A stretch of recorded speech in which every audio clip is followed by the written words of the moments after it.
Halo rekan-rekan semua, selamat datang di IM Channel, tempat kita saling berbagi pengetahuan, berdiskusi, dan tentunya memperluas pertemanan. Sebelum kita mulai, saya penasaran nih, Anda sedang menonton dari kota mana saja? Coba deh, tuliskan kota Anda di kolom komentar. Senang sekali bisa saling menyapa dan belajar bersama dari berbagai pengalaman. Ketika kita berbicara tentang keuangan perusahaan, perhatian kita seringkali langsung tertuju pada pendapatan, penjualan, dan profit. Padahal, kekuatan keuangan sebuah bisnis juga sangat ditentukan oleh bagaimana biaya dikelola dalam aktivitas sehari-hari. Disinilah supply chain atau rantai pasok memainkan peran yang sangat penting, bukan hanya sekadar menjalankan operasional, tetapi juga menjaga dan bahkan meningkatkan nilai keuangan perusahaan. Dalam praktik sehari-hari, kita pasti sering diminta untuk menurunkan biaya di satu area tertentu. Sebagai contoh, ada laporan yang bilang kalau biaya gudang dianggap terlalu tinggi. Lalu, keputusan cepat yang diambil adalah mengurangi fasilitas penyimpanan atau menyewa gudang yang lebih kecil dan murah. Secara angka di laporan keuangan, biaya sewa gudang memang turun drastis. Kelihatan hebat, kan? Tapi, coba kita lihat dampaknya di lapangan. Karena fasilitas penyimpanan berkurang, jarak distribusi ke pelanggan menjadi lebih jauh.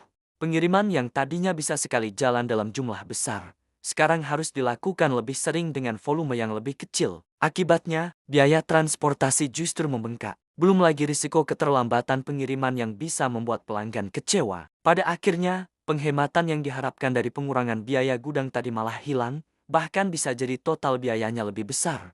Pelajaran pentingnya adalah, efisiensi harus dilihat dari total biaya keseluruhan, bukan hanya fokus pada satu komponen saja. Di sisi lain, ada kondisi di mana penghematan jangka panjang justru tidak bisa dicapai tanpa adanya investasi di awal. Coba bayangkan sebuah gudang dengan layout yang berantakan, sistem pencatatan yang masih manual, dan fasilitas pendukung yang minim. Di atas kertas, gudang seperti ini terlihat hemat karena tidak ada pengeluaran besar. Namun, jika kita perhatikan lebih jauh, proses kerja di dalamnya jadi sangat tidak efisien. Waktu untuk mencari dan mengambil barang jadi lebih panjang. Stok sulit dikontrol sehingga ada risiko barang hilang atau rusak, dan potensi kesalahan pengiriman meningkat. Sekarang, bandingkan dengan gudang yang sudah diinvestasikan perbaikan. Dengan memperbaiki sistem manajemen gudang, menata ulang layout agar alur kerja lebih lancar, serta memanfaatkan rak bertingkat untuk memaksimalkan ruang vertikal, efisiensi ruang dan waktu dapat meningkat secara signifikan.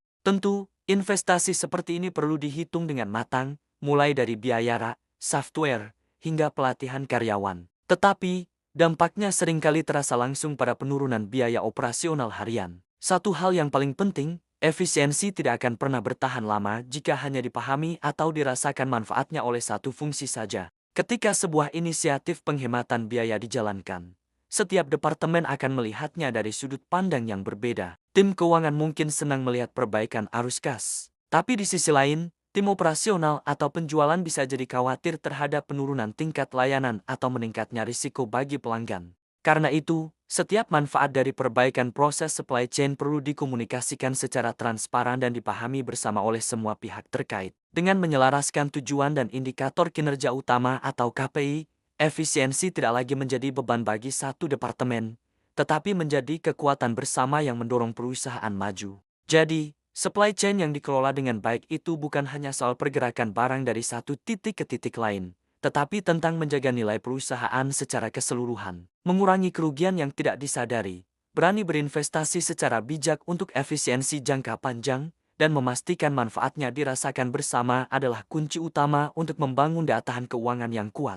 Nah, bagaimana dengan pengalaman Anda di tempat kerja masing-masing? Apakah pernah mengalami situasi serupa? Silakan bagikan pendapat atau cerita Anda di kolom komentar. Terima kasih sudah menonton di IM Channel. Jangan lupa untuk subscribe, like, dan bagikan video ini jika dirasa bermanfaat. Sampai jumpa di pembahasan berikutnya.